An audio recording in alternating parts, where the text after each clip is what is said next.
طيروا لي. يا رب تنكد على الزملكاويه، اكتر من كده هيطفشوا من البلد ومش هنلاقي حد يسلينا. عيب. طيب يا جماعه، يبقى المعلومه اللي عندنا يا جماعه ان اسامه فيصل هيوقع عقود انتقاله للنادي الاهلي النهارده. حبيبي يا رونالدو، الاهلي هيلعب الساعه 8، الساعه 8 على قناه النادي الاهلي بتعليق المعلق الرياضي عصام عبده. انت اللي حلو يا احمد يا مبابي، انت اللي حلو والله. أسامة فيصل يا جماعة هيوقع النهاردة للنادي الأهلي عقد مدته 5 سنوات ب1.5 مليون دولار. اسمع اللي بقول لك عليه، لا تقول لي أسطورة اليوتيوب ولا عالم ما وراء البحار ولا الحكاية ولا الرواية ولا القصة ولا الحدوتة. اسمع من أخوك الغلبان أبو جلابية ده، اسمع من أخوك الأهلاوي أبو جلابية ده، اللي متربي في الأرياف، اللي متربي في الطين، اللي متربي في الطين. أسامة فيصل هيوقع النهارده للنادي الأهلي في وجود أسامة هلال رئيس لجنة السكاوتنج في النادي الأهلي، هيوقع 5 سنين للنادي الأهلي مقابل 1.5 مليون دولار. 1.5 مليون دولار. لو حصلت الصفقة اليوم إيه؟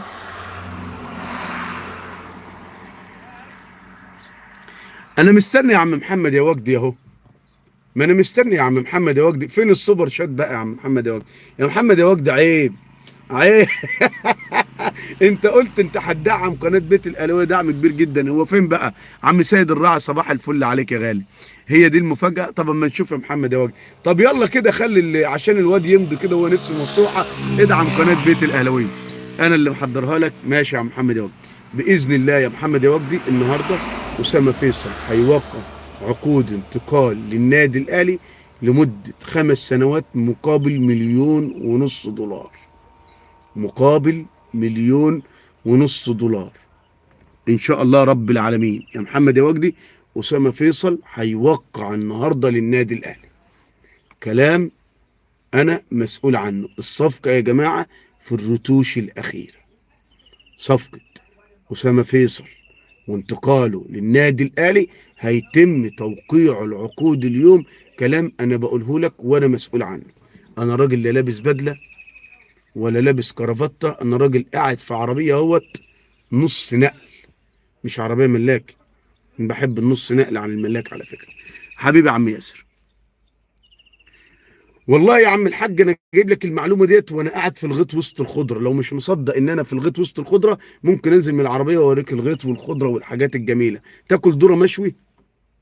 مصطفى محمد لسه، واحتمال تتاجل صفقته للنادي الاهلي، واحتمال يزين النعمات يتم ايقاف المفاوضات معاه ويتم الاتفاق باسامه فيصل وممكن احمد حسن كوكا. ليه ممكن صفقه يزن النعمات تقف؟ على فكره العبد لله اول واحد في مصر بقول لك ان يزين النعمات النادي الاهلي بيفاوض، لان يزين النعمات تمسك بمقابل مادي 3 مليون دولار في الموسم. للمره التريليون صفقات الزمالك. عايز تعرف يا رونالدو صفقات الزمالك على عيني وعلى راسي. لا والله ما يجوز الحب بين رجل ورجل يا عيني. عايزين نفرح شويه. حاضر. صفقات الزمالك: مهدي سليمان، شيكو بنزا، ادم كيد، عمرو ناصر، احمد ربيع اللي هيتم الاعلان عنه النهارده ان شاء الله رب العالمين بعد انتقال مصطفى شلبي، احمد شريف، كمان اللاعب اللي هو تيدي اوكو ده هيتم الاعلان عنه النهارده او بكره بالكتير ان شاء الله رب العالمين. 8 لعيبه جابهم نادي الزمالك يمكن، ومحمد اسماعيل لاعب نادي زد. حبيبي يا رونالدو،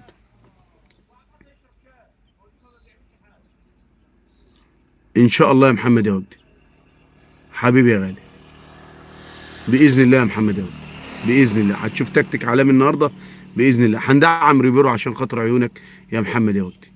باذن الله. مصطفى شلبي راح البنك الاهلي يا رمون.